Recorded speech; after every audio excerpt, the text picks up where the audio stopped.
on Sunday, and I'd like to read that from Sunday, the gospel for this week. About that day and hour, Jesus said to his disciples, no one knows, neither the angels of heaven nor the Son, but only the Father. For as the days of Noah were, so will be the coming of the Son of Man. For as in those days before the flood, they were eating and drinking, married and given in marriage, until the day Noah entered the ark. And they knew nothing until the flood came and swept them all away. So too will be the coming of the Son of Man. Then two will be in the field. One will be taken and one will be left. Two women will be grinding meal together. One will be taken and one will be left. Keep awake, therefore, for you do not know on what day our Lord is coming. But understand this, if the owner of the house had known in what part of the night the thief was coming, he would have stayed awake and would not have let his house be broken into. Therefore you also must be ready, for the Son of Man is coming at an unexpected hour. Advent, it means coming. Let every heart prepare him room, right? And heaven and nature sing, and heaven and nature, that's joy to the world. Let every heart prepare. But who are we preparing for? Jesus as a baby? Oftentimes that's what we think of, Christmas. I have the manger scene. Every year there's somebody steals the baby Jesus from a manger scene somewhere, right? You read stories about that.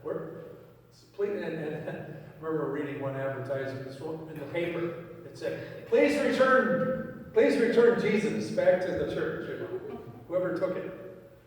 And it's a church that even the town cops are looking, who stole Jesus.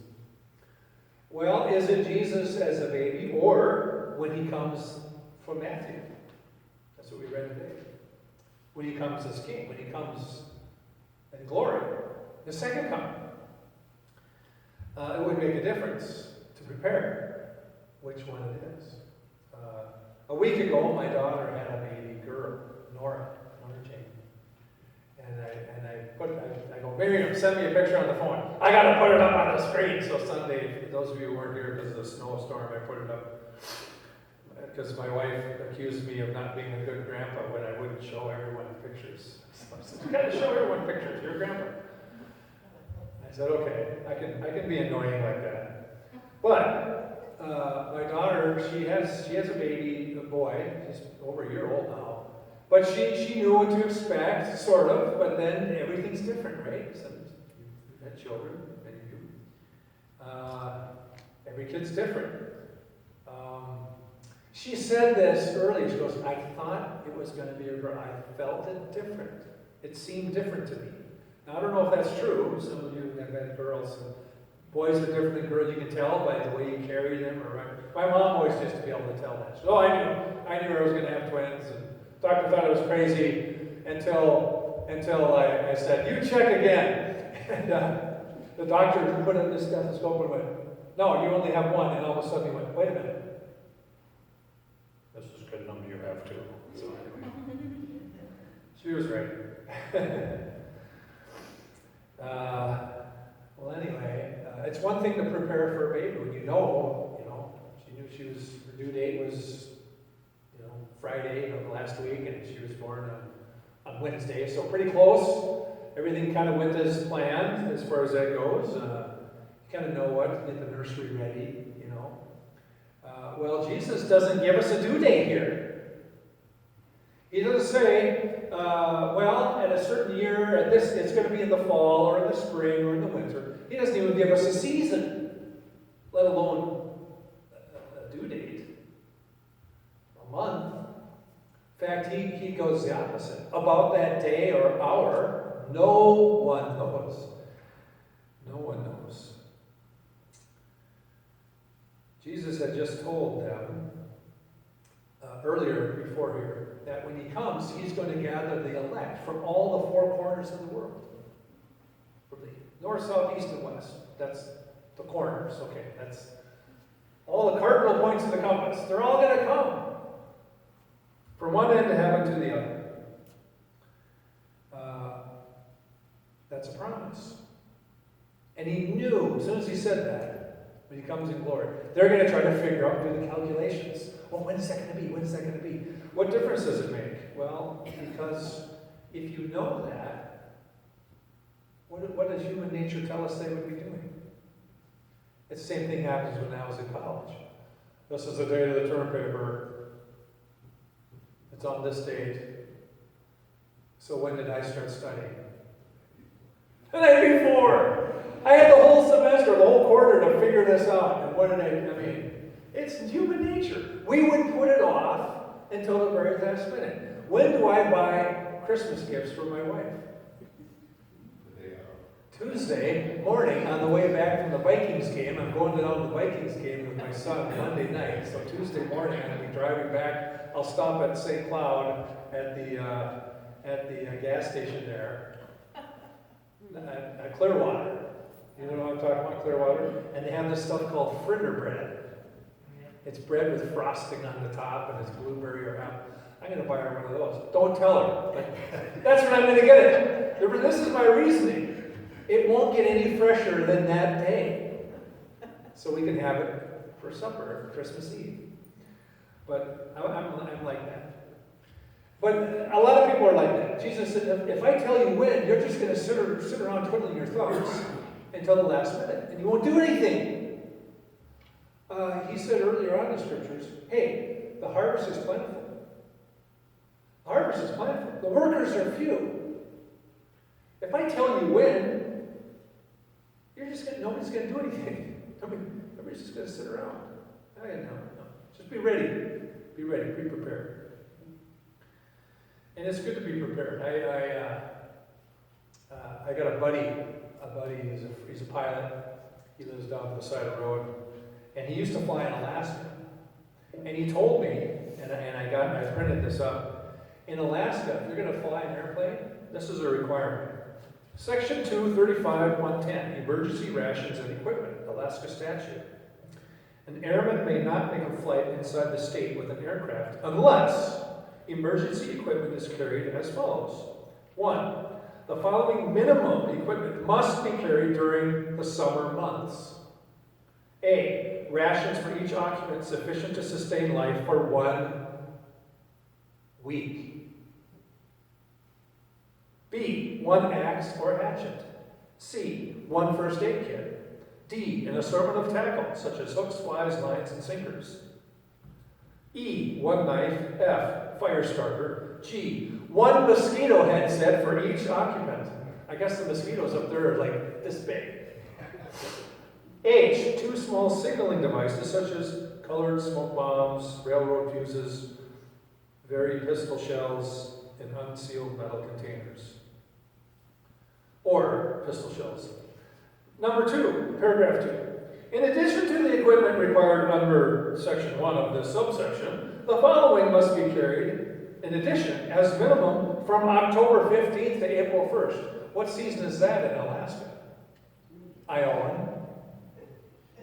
Well, you live in Kodiak Island. It never snowed there. Ketchikan. Yeah, you're on the coast. Oh, it snowed there too. Well, anyway, it's winter from October 15th to April 1st. A. 1 pair of snowshoes.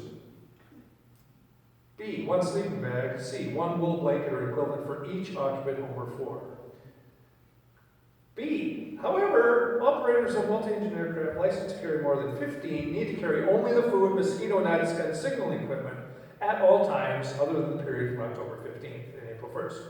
When 2 sleeping bags and 1 blanket for every 2 passengers shall also be carried. Why did Alaska have to put this in writing?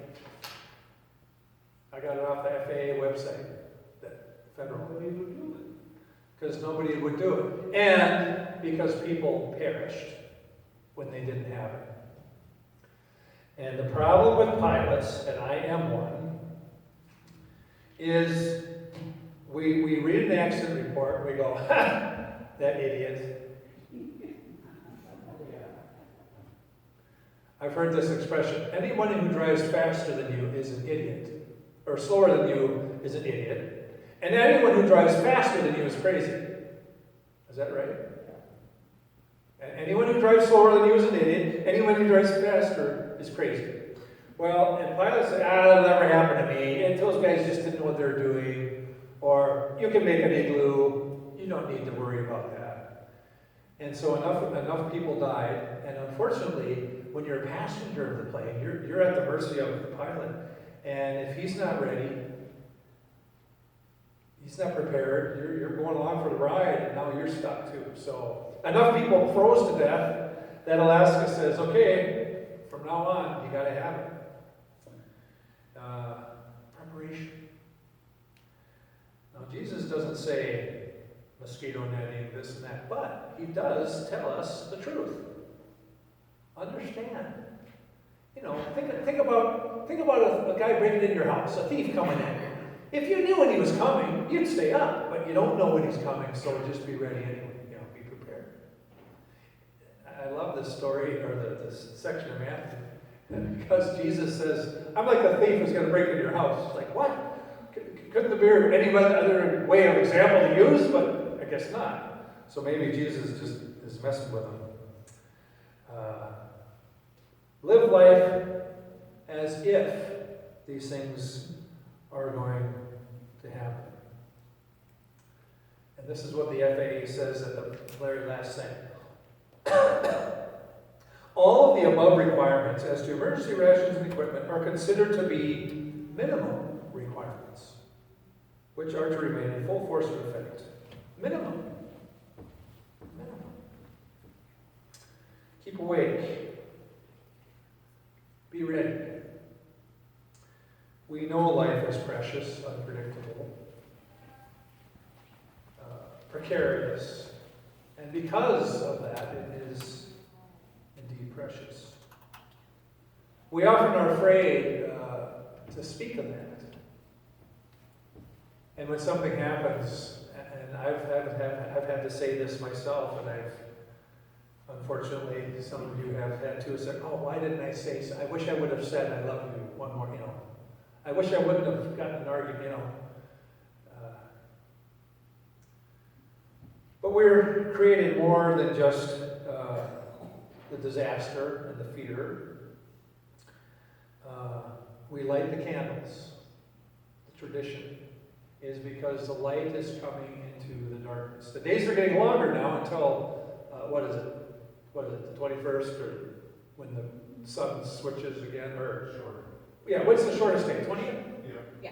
Oh, okay. It's still getting shorter. It's still getting shorter, yeah, it's still getting darker. And the evergreens were brought in ancient times, before Christians were there, in the mid-Europe. They would bring evergreen boughs into the home as a reminder that life is still there. Just to because the sun was getting darker, and they're like, is the sun going to come back to life? And it was a pagan way to think of it, but that's where the tradition comes in, to bring in the green, to keep people from being too depressed about the snow in winter. It was to kind of say, look, we believe there's something else. And then when Christians came, they took the thing and said, well, let's bring the whole tree in, and we'll call it a what tree? It's a Christmas tree. And we'll put lights on it even. Because just as the darkness is coming, it's getting darker, we're going to lighten it up because Christ, the light of the world, is coming. So a Christmas tree has got double meaning. It's the greenery, it's still green, evergreen, so it's not dead, like the other trees look dead. But we're adding lights to it. That's what we're doing with the Advent candles too. The light shines in the darkness, and we do not face the darkness alone. Let us turn now into your next hymn, number 30. Number 30 in your green book. Come thou long